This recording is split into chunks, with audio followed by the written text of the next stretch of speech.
More verbal sparring at City Hall over the removal last week of the Women of the Confederacy monument at Springfield Park.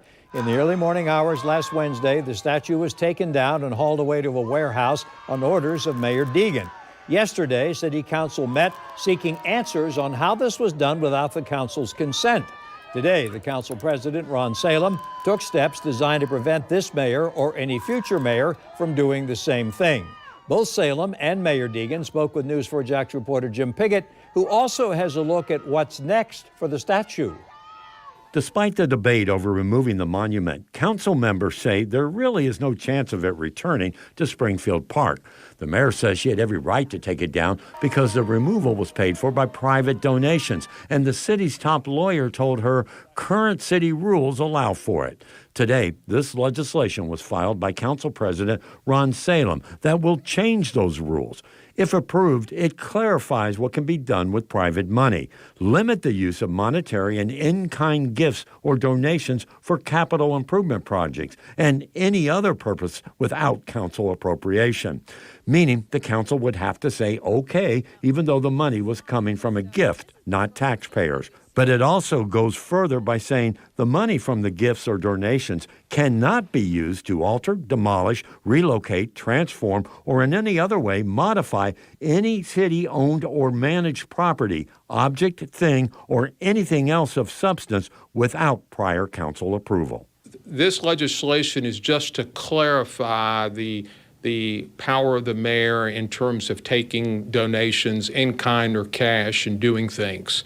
I think that what she did was beyond her power personally, but this legislation will clarify it going forward so that this does not happen again. But the mayor's upset that the council was questioning the reason why the city's top lawyer, Michael Fackler, told her it was okay. She says this legislation is just a knee-jerk reaction.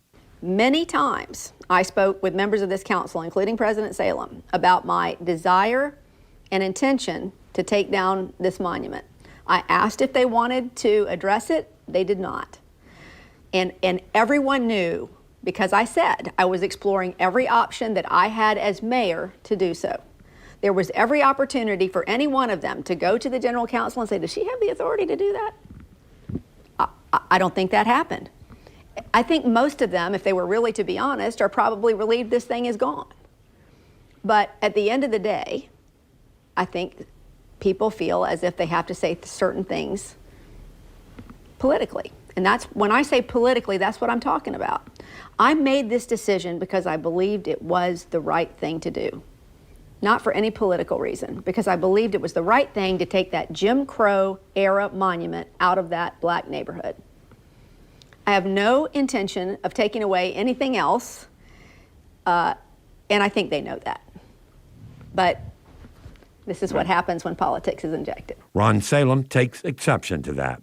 And my point is, this is not politics. This is a fundamental difference between maybe her and I or members of the council on her role in this and what she can do going forward, particularly on taking in-kind donations or cash for a capital project. So we're back here, and apparently this is where the monument is, covered in this tarp back here. And it's been sitting back here since the day they took it down. Now, I asked if we could see it, and, at this point they said it was boxed up, but we're seeing under a tarp back here, which appears to be that monument. This is a city warehouse, and that's where it said they were taking it. We followed it to this point. But what's going to happen right now? Well, at this point, we don't know. The proposed legislation will be introduced next week. It could be voted on in February, but the debate of the future of where this monument could possibly end up, well, it's only about to begin. Jim Piggott, Channel 4, the local station.